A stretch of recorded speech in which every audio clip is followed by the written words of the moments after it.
بسم اللہ الرحمن الرحیم۔ السلام علیکم ورحمۃ اللہ وبرکاتہ۔ رسول اللہ صلی اللہ علیہ وآلہ وسلم نے ارشاد فرمایا، جو مجھ پر درود پڑھنا بھول گیا وہ جنت کا راستہ بھول گیا۔ بحوالہ سنن ابن ماجہ، حدیث نمبر 908۔ آئیے آپ، میں اور ہم سب مل کر پیارے آقا صلی اللہ علیہ وآلہ وسلم کی بارگاہ میں درود و سلام کا نذرانہ پیش کرتے ہیں۔ آئیے سب مل کے ساتھ پڑھیں۔ بسم اللہ الرحمن الرحیم۔ اللہم صلی علی محمد وعلی آل محمد کما صلیت علی ابراہیم وعلی آل ابراہیم انکا حمید مجید۔ اللہم بارک علی محمد وعلی آل محمد کما بارکت علی ابراہیم وعلی آل ابراہیم انکا حمید مجید۔ رسول اللہ صلی اللہ علیہ وآلہ وسلم نے ارشاد فرمایا، اللہ سے ڈرو اور اپنی اولاد کے درمیان انصاف کو قائم رکھو۔ بحوالہ صحیح بخاری، حدیث نمبر 2587۔ جانوروں کو آپس میں لڑانا۔ عبداللہ بن عباس رضی اللہ تعالی عنہ کہتے ہیں کہ رسول اللہ صلی اللہ علیہ وآلہ وسلم نے جانوروں کو باہم لڑانے سے منع فرمایا ہے۔ بحوالہ سنن ترمذی، حدیث نمبر 1708۔ چاشت کی نماز۔ رسول اللہ صلی اللہ علیہ وآلہ وسلم نے فرمایا کہ اللہ تعالیٰ فرماتا ہے، اے ابن آدم، اپنے دن کے شروع کی 4 رکعتیں یعنی چاش ترک نہ کر کہ میں دن کے آخر تک تجھ کو کافی ہوں گا، یعنی تیرا محافظ رہوں گا۔ بحوالہ سنن ابو داود، حدیث نمبر 1289۔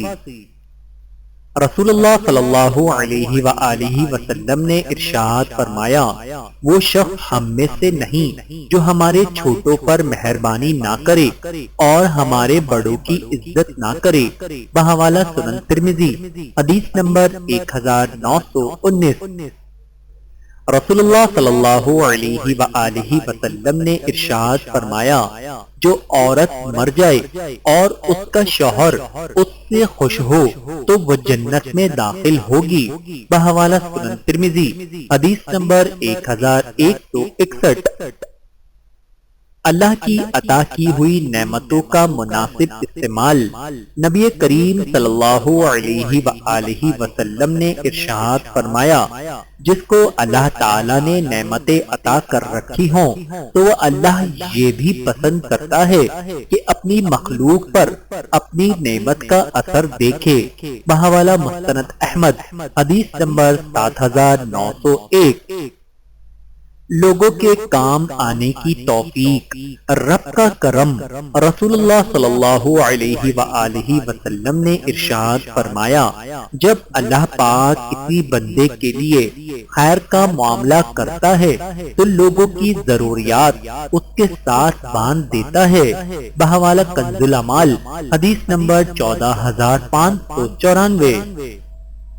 کسی کو پہننے کے لیے کپڑے دینے کا اجر۔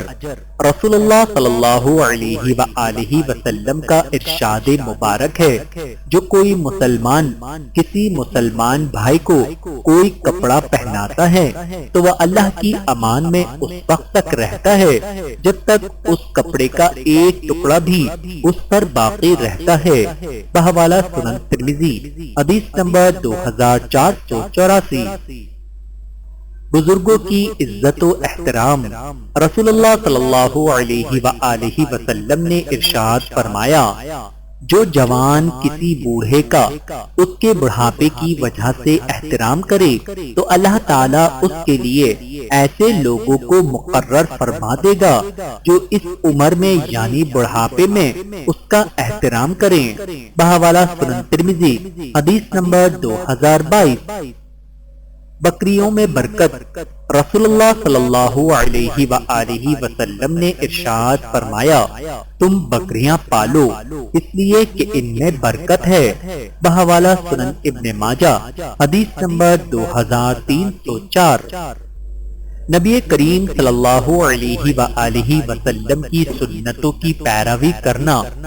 رسول اللہ صلی اللہ علیہ وآلہ وسلم نے ارشاد فرمایا، جب میں تمہیں کسی چیز سے روکوں تو تم بھی اس سے پرہیز کرو، اور جب میں تمہیں کسی بات کا حکم دوں تو بجا لاؤ جس حد تک تم میں طاقت ہو۔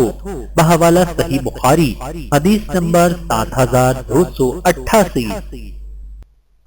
اللہ تعالیٰ سے دعا ہے کہ اللہ تعالیٰ ہم سب کو سمجھنے کی اور عمل کرنے کی توفیق عطا فرمائے۔ آمین ثم آمین۔